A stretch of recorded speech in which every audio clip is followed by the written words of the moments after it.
আসসালামু আলাইকুম। সম্প্রতি সরকারি কর্মচারীরা পে স্কেলের দাবিতে কর্মবিরতি পালন করছে। পে স্কেল তাদের একটা অধিকার, কারণ ২০১৫ সালের পর কোনো পে স্কেল দেওয়া হয় নাই। যদিও প্রতি ৫ বছর পর পরই একটা পে স্কেল পাওয়ার কথা ছিল। কিন্তু বাস্তবতা যদি চিন্তা করি, তাহলে এই পে স্কেল যেটা প্রস্তাবনা দিয়েছে পে কমিশন, আহ, সেটা হয়তো সরকারি কর্মকর্তা কর্মচারীদের জন্য সুখবর।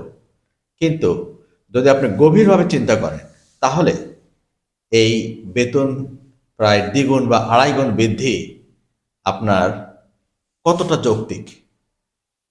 দেশে শুধু সরকারি চাকরিজীবী বা সরকারি কর্মকর্তা কর্মচারীরাই অধিবাসী নন। এই দেশে কৃষক, শ্রমিক, দিনমজুর, বেসরকারি চাকরিজীবী সহ সকল পেশার মানুষ রয়েছে।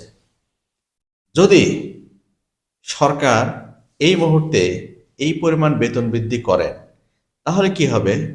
সরকারের তো মূলত টাকা বা সক্ষমতা নাই এই পরিমাণ বেতন বৃদ্ধির। সরকার কি করবে?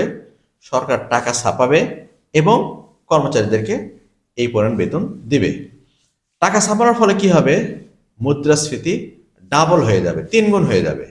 এবং মুদ্রাস্ফীতি বেড়ে যাওয়ার কারণে প্রত্যেকটা পণ্য দাম ডাবল হয়ে যাবে। জ্বালানি তেলের দাম অনেক বেড়ে যাবে। যখন জ্বালানি তেলের দাম বাড়বে, তখন সব পণ্যের ক্যারিং কস্ট বেড়ে যাবে, উৎপাদন কস্ট বেড়ে যাবে এবং খরচ বা ওই পণ্যের দাম অনেক বেড়ে যাবে। আলটিমেটলি কি হলো?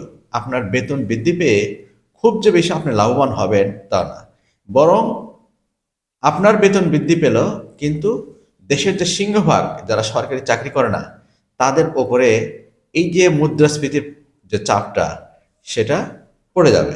সুতরাং আমি মনে করি যে একটা সহনশীল পর্যায় পর্যন্ত বেতন বৃদ্ধি করা উচিত। ২ নম্বর কথা হচ্ছে যে যখন আপনার এই মুদ্রাস্ফীতি হবে, তখন আলটিমেটলি আপনার এই এত টাকা মাস শেষে পেয়েও দেখবেন এখন যে অবস্থায়, আগামী দিনেও সে অবস্থায়। সুতরাং কার্যকর পদ্ধতি হওয়া উচিত দেশের অবৈধ ফ্লোটিং মানিগুলো সরকার কন্ট্রোল করে মুদ্রাস্ফীতি কমাবে এবং চাকরিজীবীদের বেতন একটা সহনশীল পর্যায় পর্যন্ত বৃদ্ধি করবে।